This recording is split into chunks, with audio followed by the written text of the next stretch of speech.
नमस्कार, सुदर्शन न्यूज देख रहे हैं आप और मैं हूं आपके साथ हिमांशु। सुदर्शन न्यूज के प्रधान संपादक को संभल की सच्चाई दिखाने की सजा मिली है। सुरेश चौहानके जी को उनकी लखनऊ यात्रा के दौरान हिरासत में ले लिया गया।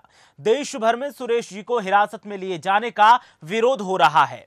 सुदर्शन न्यूज की खबरों को लेकर सपा से राज्यसभा सांसद ने संसद को गुमराह किया है और संभल के आतंकी कनेक्शन को गलत बताया है, जबकि अलकायदा का संभल से सीधा कनेक्शन रहा है। आपको बता दें कि पिछले दिनों एक केस में अपराधियों को पकड़ने के लिए पुलिस ने संभल के दीपा सराय में दबिश दी थी और उसी दौरान वहां पुलिस को उनकी कार्रवाई करने से रोका गया और पुलिस को दौड़ा दौड़ा कर पीटा गया था। सुदर्शन न्यूज ने पुलिस का मनोबल बढ़ाने और संभल में हो रही गुंडागर्दी को देश के सामने रखा और फिर आतंकियों के संभल से कनेक्शन को लेकर भी बताया। उसी खबर को लेकर संसद में राज्यसभा के सांसद ने सुदर्शन न्यूज पर गलत आरोप लगाते हुए संसद को गुमराह करने की कोशिश की, जबकि संभल हमेशा से ही खुफिया एजेंसियों की रडार पर रहा है और अलकायदा का संभल से सीधा कनेक्शन रहा है। संभल के कई संदिग्धों को पुलिस ने आतंकी संगठनों से संबंध होने को लेकर हिरासत में भी लिया है।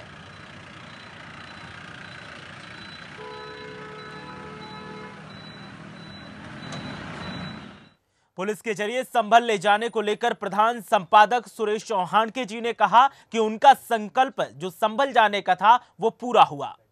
आपको अरेस्ट किया? अभी तो यही बताया गया है कि मेरे ऊपर जो संभल में एफआईआर हुआ है उसके लिए अरेस्ट किया गया है, लेकिन मुझे अभी पता चला है कि मुझे संभल लेके जा रहे हैं। तो मैं पुलिस का धन्यवाद करूंगा कि मेरा संकल्प था कि मैं 13 तारीख को संभल में जाकर ये कहूंगा कि मुझे जो अरेस्ट करने के लिए धमकी दी गई थी अब वो नहीं होगी। 13 को मैं संभल पहुंच रहा हूँ। किस आधार पर आपको अरेस्ट किया? अभी तो यही बताया गया है कि मेरे ऊपर जो संभल में एफआईआर हुआ है उसके लिए अरेस्ट किया गया है, लेकिन मुझे अभी पता चला है कि मुझे संभल लेके जा रहे हैं। तो मैं पुलिस का धन्यवाद करूंगा कि मेरा संकल्प था कि मैं 13 तारीख को संभल में जाकर ये कहूंगा कि मुझे जो अरेस्ट करने के लिए धमकी दी गई थी अब वो नहीं होगी। 13 को मैं संभल पहुंच रहा हूँ।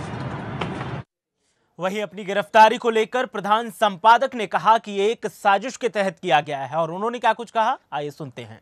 विशेष बात है कि एक राष्ट्रीय समाचार चैनल पर कोई कार्यक्रम चला, कंटेंट चला, उस कंटेंट पर किसी एक थाने के एसएचओ स्तर के अधिकारी ने एफआईआर किया। उसने ये लिखा है कि मैंने कंटेंट देखा, उसकी जांच की, वो गैर कानूनी था और इसलिए मैं ही एसएचओ ही इसको एफआईआर में तब्दील करता हूं और मैं ही गिरफ्तारी के आदेश देता हूं। मुझे कल 8 बजे के आसपास लखनऊ एयरपोर्ट पर दिल्ली जाने से रोका गया।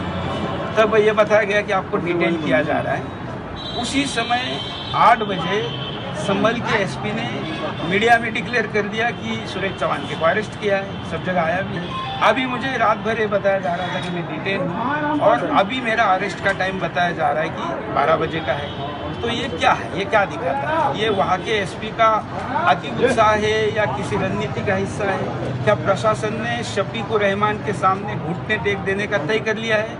ये मुझे लगता है योगी जी के लिए सोचने का विषय है। मेरी तरफ से मैं यही कहूँगा कि जो अफवाह फैलाई गई कि मैं संभल के जामा मस्जिद में जाकर वहाँ पर जलाभिषेक करूँगा, ऐसा कोई भी वीडियो कोई भी व्यक्ति कहीं से भी लाके दिखाए, इवन मैंने ऐसा कोई एसएमएस भी किसी को किया ऐसा दिखाए, इवन मैंने किसी के साथ कानाफूसी की ऐसा भी दिखाए, तो भी मैं ये सज़ा कबूल करने के लिए तैयार हूँ। सुदर्शन न्यूज हमेशा से सच्चाई को प्रमुखता देता आया है और देश के विरोध में जो लोग काम करते हैं उन लोगों के विरोध की जो खबरें थी वो दिखाता आया है और राष्ट्र विरोधी ताकतों को एक तरीके से आईना दिखाने का काम सुदर्शन न्यूज की तरफ से किया गया। लेकिन राष्ट्र विरोधी लोगों के लिए बोलना और राष्ट्र के लिए बोलना एक तरीके से कहीं ना कहीं और सच्चाई को दिखाना सुदर्शन न्यूज के लिए भारी पड़ गया और प्रधान संपादक को इसी के चलते हिरासत में लिया गया, जो कई सवाल भी खड़े करता है। और अब नजर डालेंगे 100 बड़ी खबरों।